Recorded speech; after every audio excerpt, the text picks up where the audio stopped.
Every time the radical left Democrats, Marxists, communists, and fascists indict me, I consider it a great badge of honor. I do.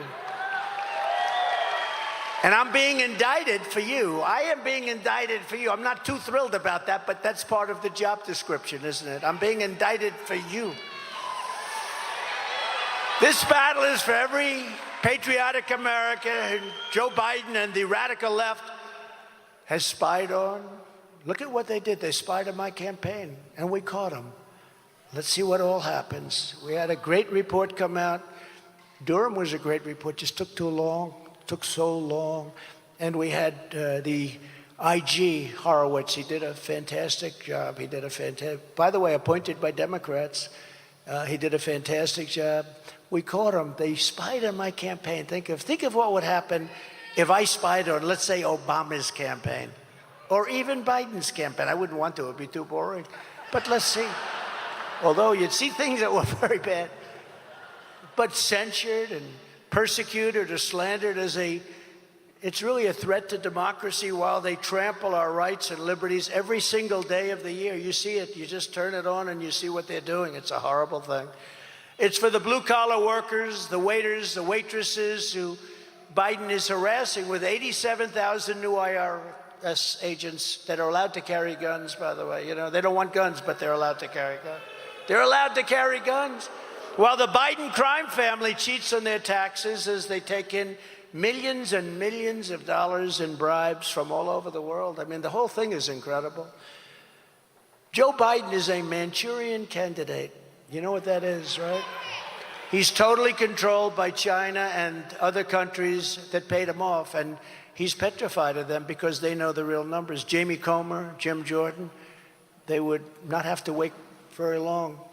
They could give him a list where the money came from, how much, and that's why I think he's acting so weak with so many countries. It's for the pro-life Christians and others who Joe Biden has thrown into jail facing 10, 15, and even 20 years in prison for protesting and free speech, while Antifa and other groups burn down cities, kill people, go free, and don't even in many cases get prosecuted.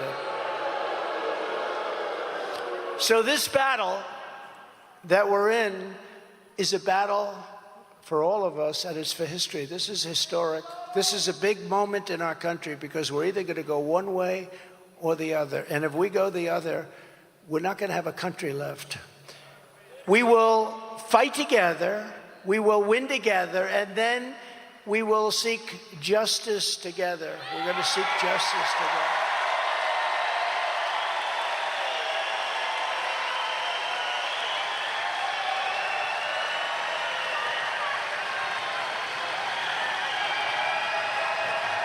Thank you.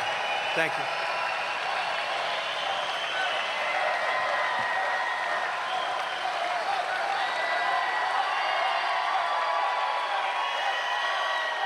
Thank you. Thank you very much. Never forget, our enemies want to stop us because we are the only ones who can stop them. They want to take away my freedom because I will never let them take away your freedom. I'd rather have it be me. Rather have it. A friend of mine, very smart, very tough. He said, "President, could I ask you a question?" "What?" "How do you take it? Every day you get another indictment. You never had anything like this." I said, "No, I didn't." I said, "I don't know. You just have to take it. I'm doing it for a lot of great people."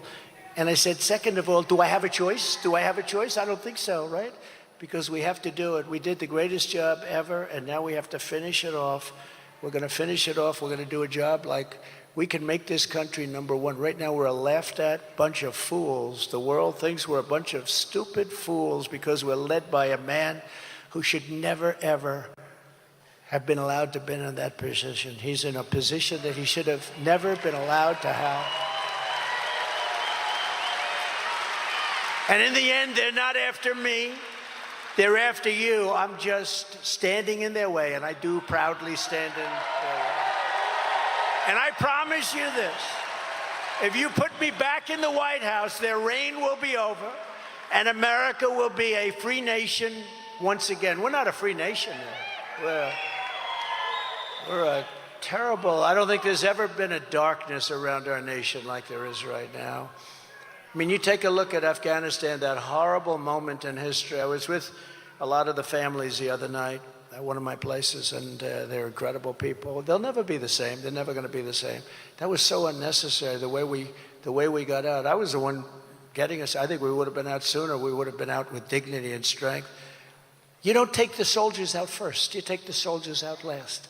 Took the soldiers out. The rest was a field day for these people. And they would have never done that. You know, we didn't lose one soldier in 18 months. Not one soldier. Not one soldier. And Biden actually in a speech admitted that, and they gave him hell. Don't say that. That's a good thing about Trump. No, we didn't lose one soldier in 18 months, think of it, over in Afghanistan with the Taliban.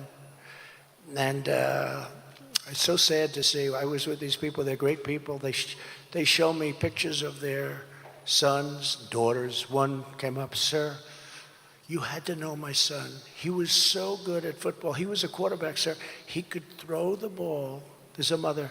He could throw the ball so far. Could I tell you about a game that was played? You know, we have a rival. It's a local school, and they were very tough.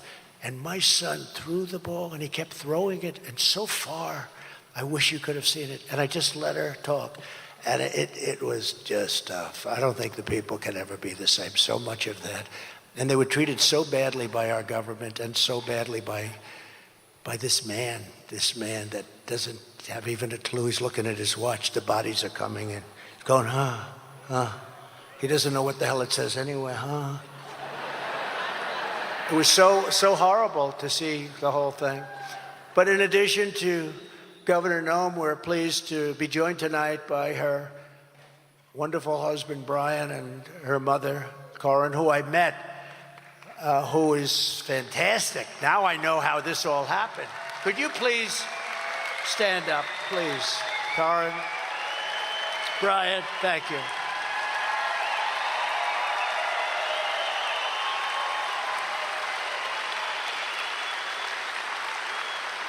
You think it's easy being with her, huh? It's not easy.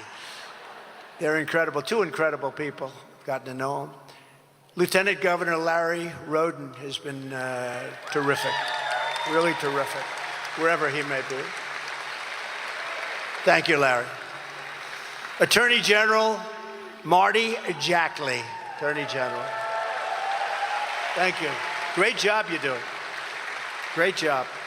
Treasurer Josh Hader. Josh, thank you, Josh. Fantastic. Auditor, that's what the United States could use, a good auditor like Rich Satgast. The country could, did you know they sent billions of dollars to Afghanistan? Nobody has any idea where the money is. Rich, that wouldn't happen with you, right? He'd know every penny. I don't know, maybe not every penny, but think of it. We've put in $200 billion. And Europe, which is approximately the same size economy if you add it up, but which is obviously much more affected by that whole situation, would have never happened, by the way. Zero chance it would have happened. Zero. Would have never happened. And I'll get it done, too. I'll get it negotiated done, but it would have been a lot easier. All those dead people, all those cities that are in ruins, just in ruins. But when you look at that and you look at what happened, this is something that should have never, ever happened. But Europe is in for 20 billion. We're in for 200 billion. Why? It was like that with NATO. I said, you're not paying your bills. The United States was paying close to 100% of NATO. So they screw us on trade, and then we have to protect them militarily. I said, that doesn't work. And I got them to put up hundreds of billions of dollars in one meeting. They said to me, does that mean, sir, that you're not going to defend us from Russia if we're not paid up? I said, did you pay? No, I didn't. That means you're not going to be defended. And the money came pouring in. It was an amazing thing. Hundreds of billions of dollars. That's why NATO has money to do this. But think of it, they're in for 20 billion, we're in for 200 billion. Why? Why aren't they the same? First call I'd make is NATO. You got to equalize. You got to equalize. You got to put up money. But they're dealing with stupid people, our leaders. They're dealing with stupid people. Why should France and Germany, and why should all of them put up money if we don't ask them to put it up. Nobody asked. It was like with NATO. Bush never asked. Obama never asked. He'd go in, make a speech, leave, and that's it. We'd pay all the costs. And nobody's asking either. Do you think Biden goes there, you've got to equalize. This is not right. I don't think so. I don't think he knows what the hell we're even talking about if I told him. But we have to get them to put up money. They have to put up money because they have a lot of money. But why should they put it up if we're doing it? We sent $25 billion yesterday, and somebody said, it's a lot of money. By the way, $25 billion, that's a lot of money. It was just like on a fluke. Blinken or somebody went there and he said, we're going to give you another 25 billion. That's more than Europe has put up. But we have to be respected again. They don't respect us at all. They respected me, and I was tough on them with all the money I took in from countries, but in particular China. But they actually do better. You can be tough, and you'll do better with them. They never treated us and me the way they treat this administration. They treat them like they're lapdogs. They call up. She said they are. Who said that? Stand up, please. Will you stand up? Who said that? Somebody. Boy. Well, you're right about that. They have to respect you. School and Public Lands Commissioner Brock Greenfield. Brock, thank you.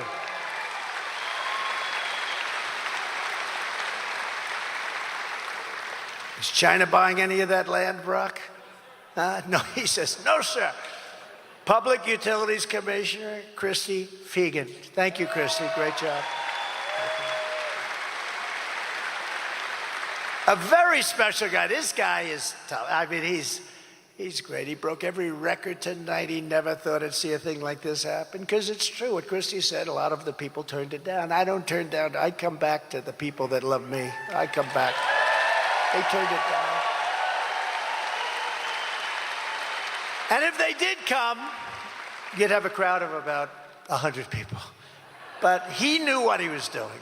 He went to Christie. He said, do you think you can get Trump? And they called me, and I said, let's do it. Let's break every damn record for South Dakota.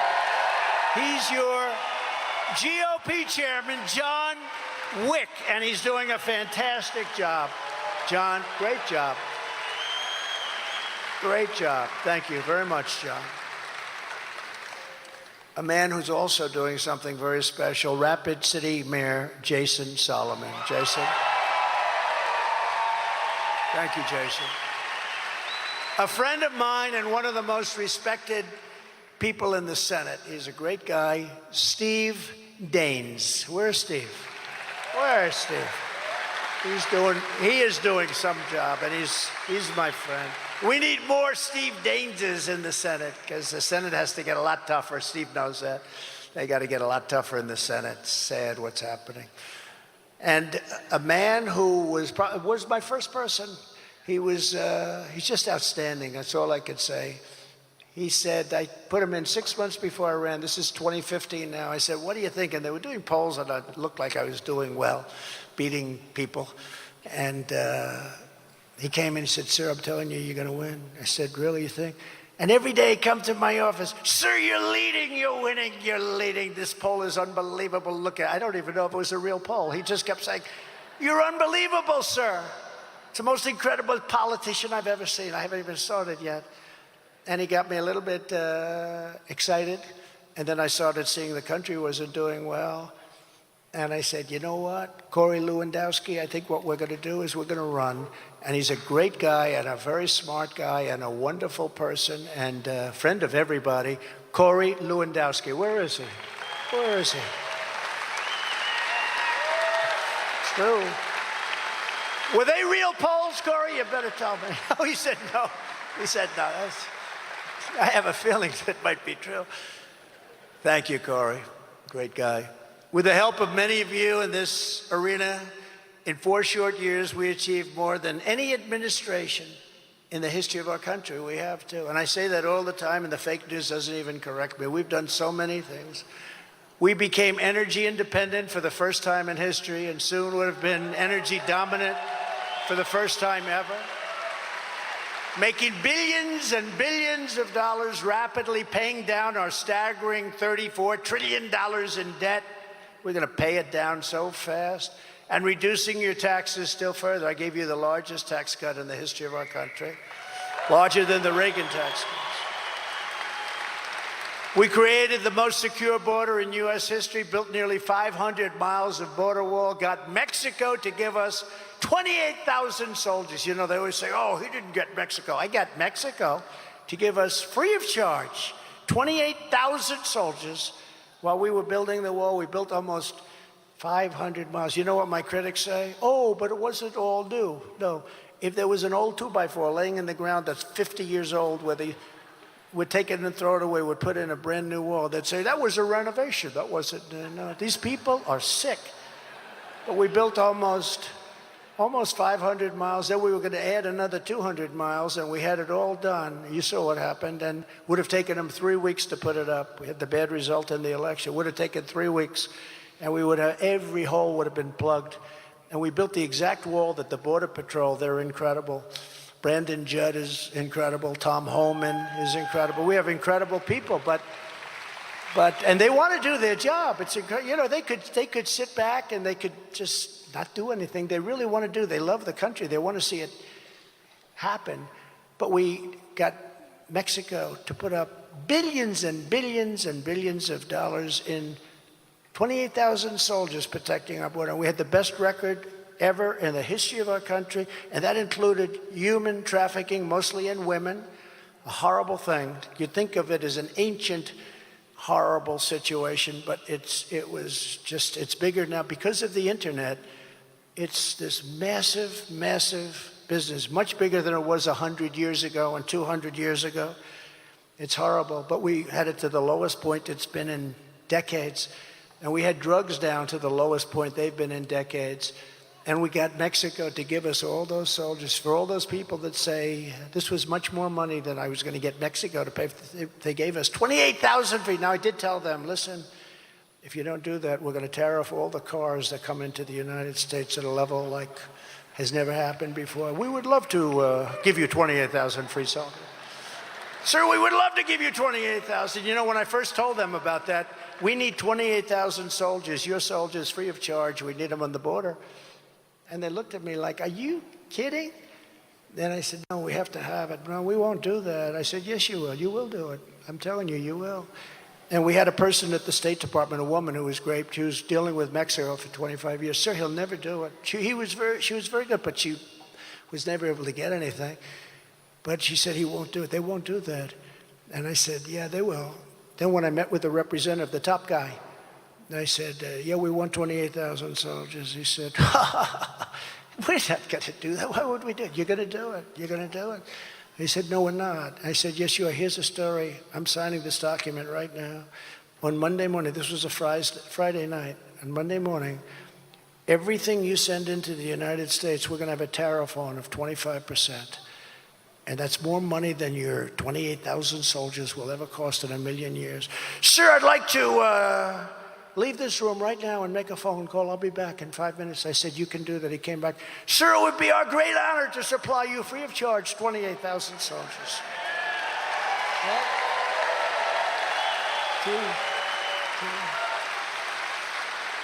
And when I was negotiating, I said to Brandon Judd, and I said to Tom Homan, and I said to all of the people that were there that are so great, we had that border so good. It was so, all he had to do was go to the beach, okay? Which he does anyway, but he destroyed everything. If he went to the beach, who the hell is telling him to go to the beach every day? Tell me, does he look good? He can't lift. You know, those things weigh about 3 ounces. They're meant for children to pick up.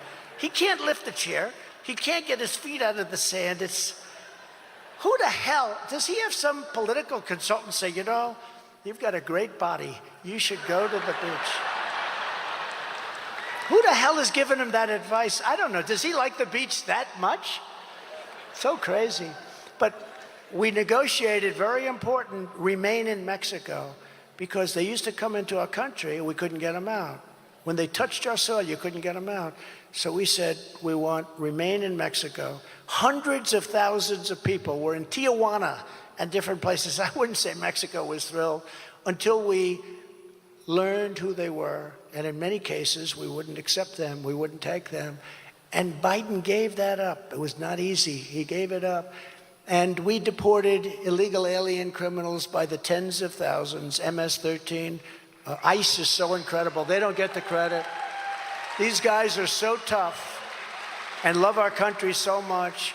They would walk into a nest, they call it a nest, of MS-13. These are killers. These are the toughest, this is the toughest gang probably in the world.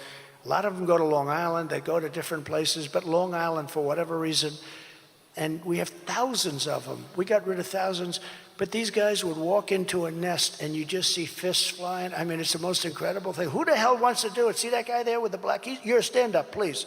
You're a tough guy. You're not going to do that job, right? Oh, he voted for Trump. I like him. I knew he's got a thing. And I vote for you, too. But you wouldn't do that job. I wouldn't do the job either. But these are tough people, and they love our country. And they were taking them out. They used to call it a paddy wagon. They were throwing them in, and they were taking them out by the thousands out of our country.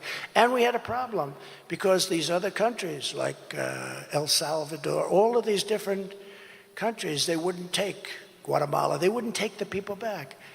And they came to me and they said, sir, Guatemala, El Salvador, they won't take them back. They never have. They've never agreed to do it. And President Obama was never able to get them back. I said, oh, how much do we give them in aid a year? Sir, we give them 75 million. I said, I think you're wrong. I think it's 10 times that amount. Sir, I'd like to check. He comes back, sir, you were right. It's 750 million. I say, well, that's peanuts compared to what we do, but it's a lot of money. So I said, inform them that effective immediately, we're not making any economic development payments to the country. Because what they would do is we would load up a plane, we would load up a bus, we'd take it into their country and they wouldn't allow it in. They put planes on the runway so our planes would fly in. They had big planes put all over the runway so our planes couldn't land, so they'd come back. This went on for years. And I said, okay, what you do is we're not going to give them any more money. The 750, inform them, effective immediately, no more money. The following morning, I got a call from the 3 presidents. Sir, we'd like to talk to you. Actually, there were separate calls, too, but the exact same words. Sir, I understand there's some difficulty with bringing people back to our country. I said, yeah, for about 10 years, you haven't allowed anybody back in. You send them out yourself in the caravans, but you don't take them back. He goes, sir, perhaps there's a misunderstanding. We would be honored to take them back. Sir, when will the money start coming back into it? I said, number one, you got to take them back. We brought them back into those countries by the thousands and thousands and thousands. Some of these MS-13s, you read the story, in Long Island. In Long Island, 2 beautiful young girls, 16 years old, were walking to school, and they attacked them, and they cut them up in pieces, little pieces. They killed them both. And they used knives, not guns, because the knife is much more painful. They watched these kids suffer. These were beautiful, perfect kids. Number 1 in her class, the other was fantastic, athlete. They cut them up in pieces. These are animals. I said that publicly. I said, these are animals. And Nancy Pelosi said, these are human beings. They're not animals. No, they're animals. And we got them out by the tens of thousands. Now they're pouring back into our country because we have stupid people running our country. We appointed over 300 federal judges and 3 great Supreme Court justices.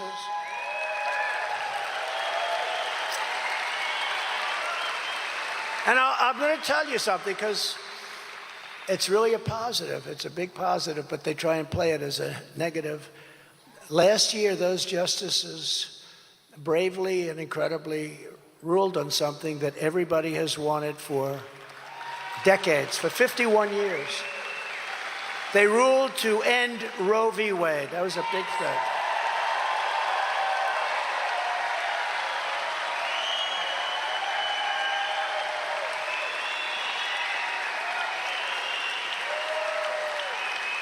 And it's probably cost us politically, because the other side got energized. And, you know, they're the radicals, not the pro-lifers. But now pro-lifers have a tremendous power to negotiate. They have a power. You had no power to negotiate, because with Roe v. Wade, you couldn't negotiate. They could do anything they wanted.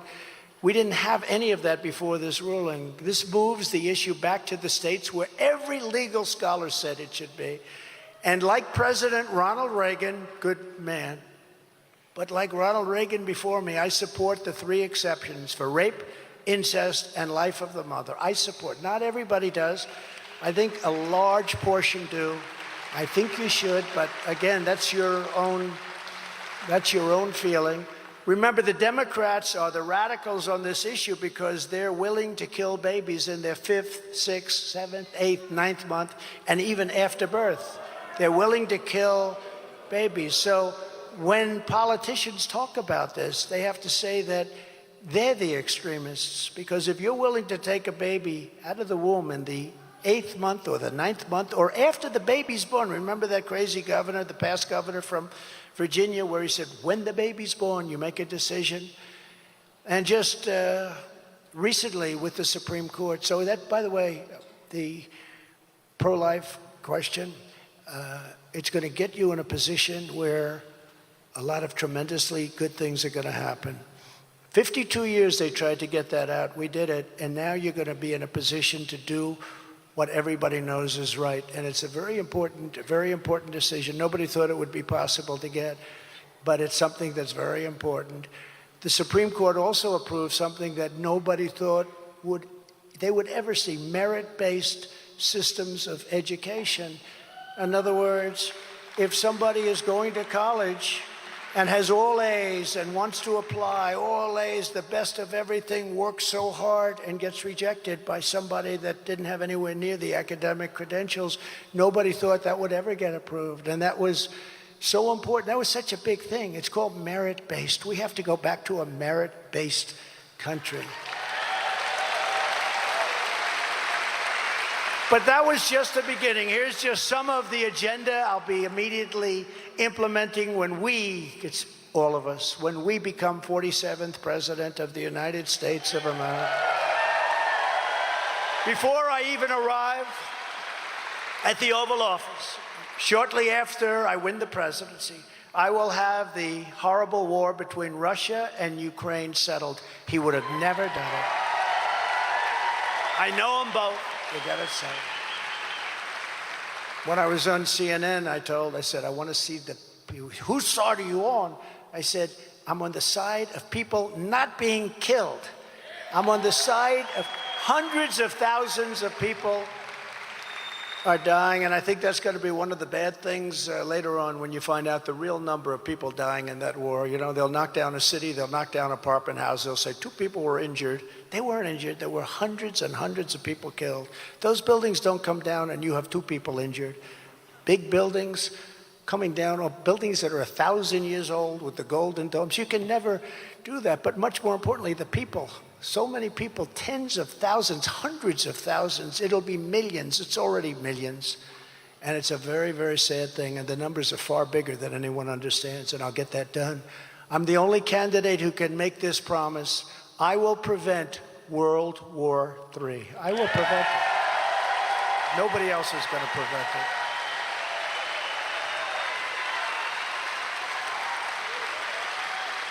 Nobody else is going to prevent it. And this will be a war like no other. This is a nuclear war. If you have World War III, it'll be a nuclear war. And this won't be army tanks going back and forth shooting at each other. This will be levels of destruction that nobody's ever contemplated or thought of before. I will totally obliterate the deep state. We started that. We were doing so well. Then COVID came in. And we'll fire the corrupt bureaucrats who have weaponized our justice system and destroying our country.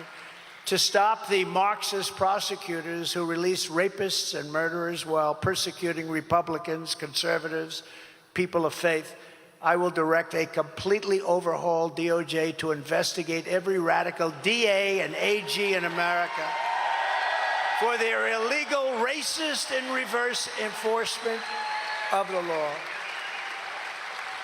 I will immediately terminate every open borders policy of the Biden administration. We will seal up our borders like they were when they took office.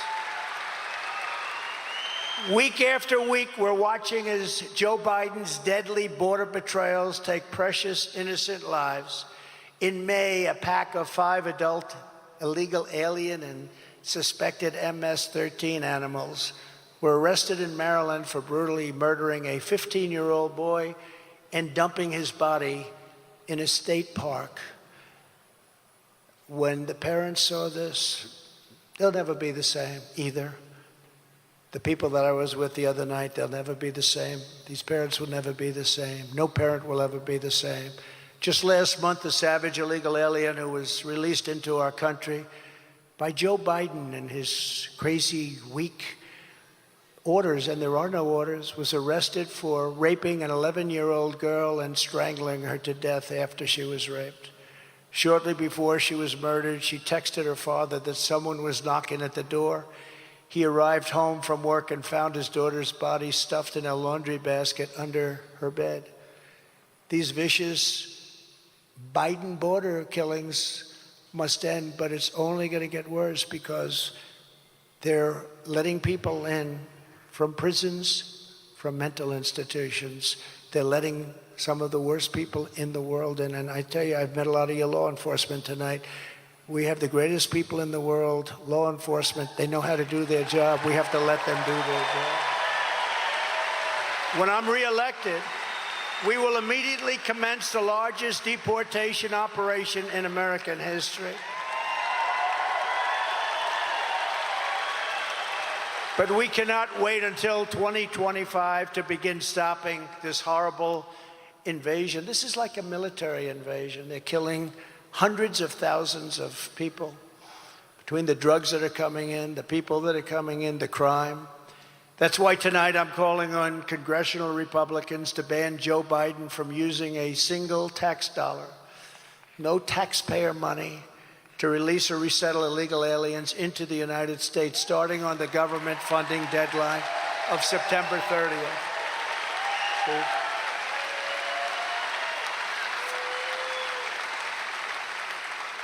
We take better care of these people, and many of them are criminals, than we take care of our veterans, our soldiers, and spend a lot more money doing it. You know, in New York, many of them are living in luxury hotels. Luxury hotels, hotels that you wouldn't want to go to because you wouldn't want to pay the price. Luxury hotels, it's not even believable. The time for talk is over. Now is the time for action, and they should immediately defund. Time for action. People are tired of talk. People are tired of talk. I said to our First Lady the other night, you know, this is big stuff. They caught Biden getting $10.2 million. That's peanuts compared to what the other numbers. But the guy said, this is big stuff. She goes, oh, well, all right. I said, what do you mean? Well, nothing will happen. We got to let it happen.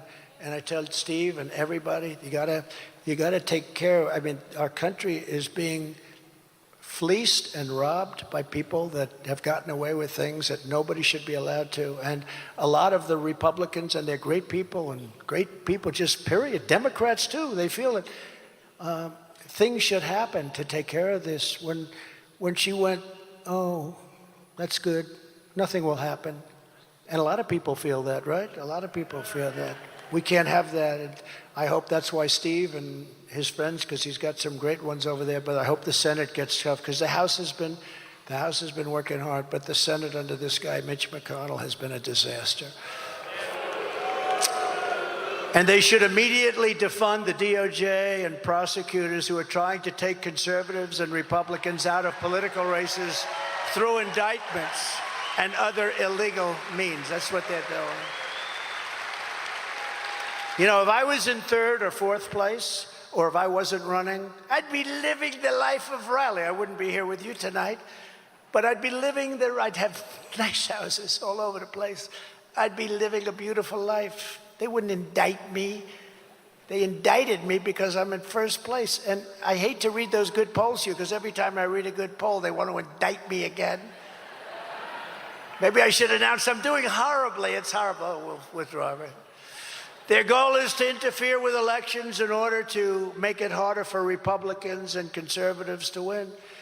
Congressional Republicans should also stop the Biden administration from bringing back COVID mandates, lockdowns, or restrictions of any kind by cutting off the money.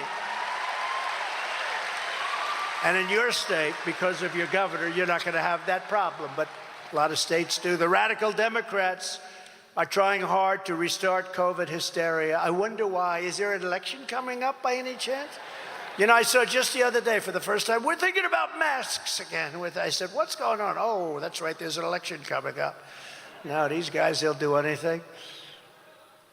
But we can't comply because it's bad. And just follow your governor, follow your governor. On day one of my new administration, I will terminate every Green New Deal restriction that is destroying the U.S. economy with skyrocketing energy costs. Starting with Biden's preposterous electric vehicle mandate. You know, some people want to drive for more than an hour and a half. Sean Fain, you know who that is? The president, and he's a respected guy, president of the United Auto Workers, cannot even think about allowing all electric cars. They will be made, every one of them, in China, and the auto industry in America will cease to exist. And they have to, if they do all electric cars, none of them will be made here. They have all of the minerals, they have all of every form of material, every form of everything they have. We have a thing called gasoline, and they don't have that, but they have to do something. And you know what you really want is some people like an electric car, some people like, you got to have choice. Hybrids maybe are good, but you got to have choice. They're forcing it. Think of it. California had big blackouts this week, and they had a restriction on electric cars taking any electricity. Do you believe it? And then they want to go all electric. The whole thing is crazy. There is already a giant EAT-lot. We call it an EAT-lot. They don't go far along, are very expensive, and the consumer must be given a choice. The consumer wants choice just like we want school choice. We want choice in what kind of a car we buy. So vote for Trump, and I will stop this madness immediately. I will stop it.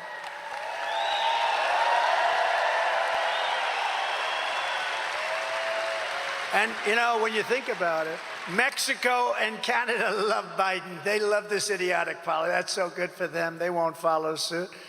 And save Michigan and all of the other auto states, because the American consumer just is not interested in doing this. They're not going to do it. They're all over. It's a glut. They call it an EAT-lot. But we have to save the American consumer is what we really have to save. I will revoke China's most favored nation status.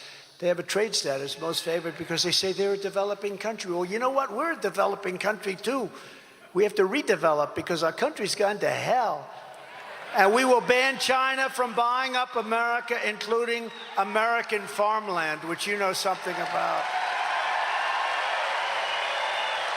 On day one, I will sign a new executive order to cut federal funding for any school pushing critical race theory, transgender insanity, and other inappropriate racial, sexual, or political content on our children. And I will keep men out of women's sports.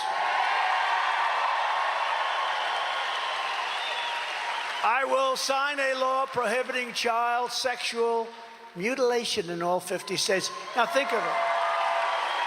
Could you imagine 10 or 15 years ago having some politician, hate to use that term, but I guess that's what I became, never really wanted to be a politician, but that's what I became, I guess. But could you imagine saying, I will stop child mutilation? Who would think of this? Child mutilation without parental consent. Can you imagine if you made that statement 10 years ago, they'd say, is this guy crazy? But that's what you have to do. We'll stop child mutilation. And can you imagine having to say that I will also we are going to restore the Trump ban on transgender in the military. We had a ban on transgender because, and I went to generals. I say, what do you want to do? No, sir, please do it. But then you see the same guys on television. Well, I'd like to. They just, it's very sad. You know, I had a ban, and tremendous amounts of drugs are necessary, a lot of other things. You're not allowed to have drugs in the military, so just there. And I love everybody. I mean, I love everybody, but it's not something that works, as people will tell you, as generals will tell you, as people in the military will tell you. So I had a ban, and immediately they released that ban. And, it's not a good situation. Just as I did for 4 years, I will fully uphold the Second Amendment. The Second Amendment is under siege.